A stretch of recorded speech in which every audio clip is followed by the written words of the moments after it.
Welcome to another episode of Growing in the Faith's Lessons in Leadership. And thank you for joining me. Wherever you are, I hope you are growing in the faith.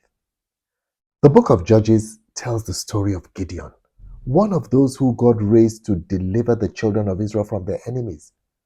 It shows how leadership can come to us despite our circumstances and antecedents. And from it, we learn some important lessons about leadership. First, God can call you to lead from anywhere. Gideon was threshing wheat when God called him. He wasn't doing something extraordinary. Threshing wheat was a regular activity. So don't think you are unimportant because you are not doing something extraordinary. No matter where you are and what you're doing, God can call you to lead. God sees the leadership potential in you because He put it there in the first place. I read. And the angel of the Lord appeared to him and said to him, "The Lord is with you, you mighty man of valor." The Lord called Gideon mighty man of valor. God calls you by what He sees in you, who you are destined to be. You might not know it nor feel like it, but God knows the leadership potential He has deposited in you. He knows who you have the capacity to become. It's up to you to decide to submit to Him so you can become who you are truly meant to be. Our circumstances can make us feel we are not qualified to lead. Gideon said to him, "Excuse me, sir, how can I rescue Israel? Look at my whole family. It's the weakest one in Manasseh. And me? I'm the least important member of my family."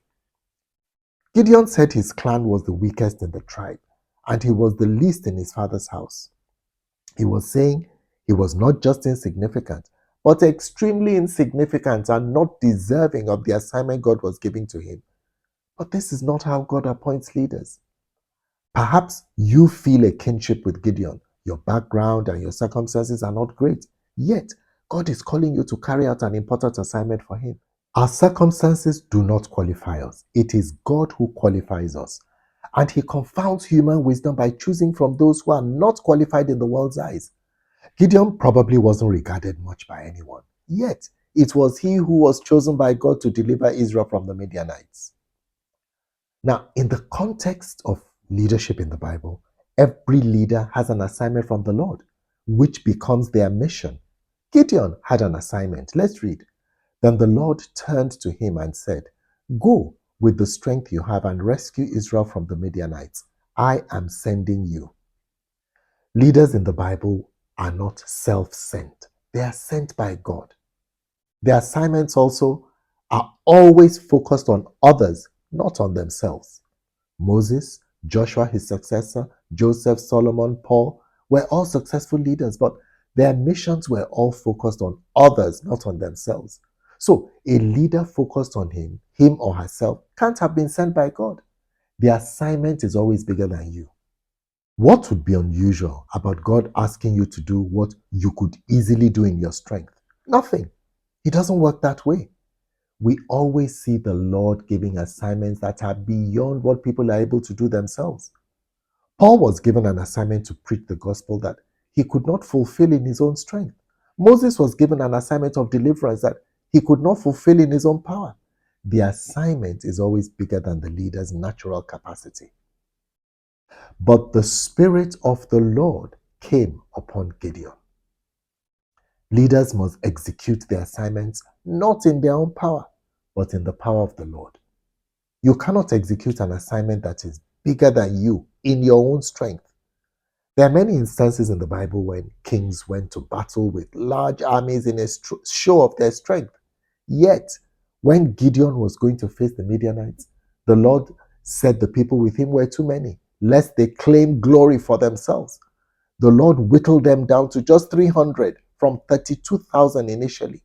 As leaders, yes, it's good to be prepared for every task before us, but our confidence should ultimately be not in our resources or our strategy, which are important, but in the Lord who gives victory. The horse is made ready for the day of battle, but victory rests with the Lord. This is important because in Gideon's case, he was going against an army who were numerous as locusts. So, as a leader, While the resources and strategy are very important, don't rely on them solely. Let God be your confidence. Go in His strength. If the assignment you are pursuing has come from Him, only He can make you succeed in it. Trust God to fulfill your assignment. Because our assignments are bigger than us, we must have faith in God, who takes the little we have as a seed and then infuses it with His supernatural might to make us effective. Our obedience, for example, is a fundamental demonstration of our trust. Gideon obeyed the Lord in executing his assignment. He showed his trust in the Lord by following the instructions He gave him. You can read more in Judges chapters 6 and 7. Without trust in God, you cannot walk in His strength. Was Gideon an effective leader? He was. He fulfilled the assignment the Lord gave him. But leaders can go astray, even after following a right path and doing the right thing in God's sight. Despite his victory over the Midianites and having once destroyed the altar of Baal, Gideon led the nation back into idolatry. What makes leaders regress to doing what they once did and seem to have left behind? It shows how vulnerable leaders are, even from their pinnacles of success. The Bible warns, therefore let the one who thinks he stands firm, immune to temptation, being overconfident and self-righteous, take care that he does not fall into sin and condemnation. We all, not just leaders, must always walk in obedience to the Lord and in His power to prevent us from going back to what we once left behind. But despite their weaknesses and failures, God shows mercy to His chosen leaders. Gideon started well, but derailed towards the end with his setting up an idol for the children of Israel to worship. Yet, God showed him mercy. The nation had rest from its enemies throughout his life, and he's included in the heroes of faith in Hebrews 11. Finally, leaders are not perfect people. Yes, they do great things, but they aren't perfect. Gideon subdued the Midianites with only 300 men. He had great faith in God and sought to do His will. Even after his victory over the Midianites, he refused the request of the children of Israel to rule over them as king, saying, "The Lord shall rule over them." Such was his love and reverence for the Lord. Yet, he led Israel into idolatry. Yes, leaders should lead by example, but we must also remember that they are not perfect people. This is sometimes the paradox that leaders are imperfect people who are used by God. Your world needs your leadership.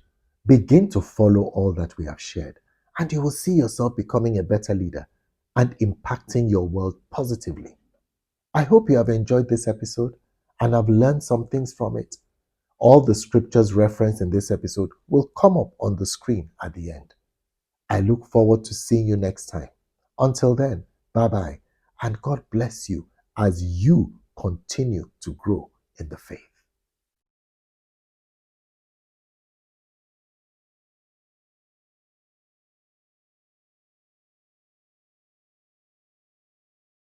Please don't forget to like, share, subscribe, and turn on your post notifications. Thank you.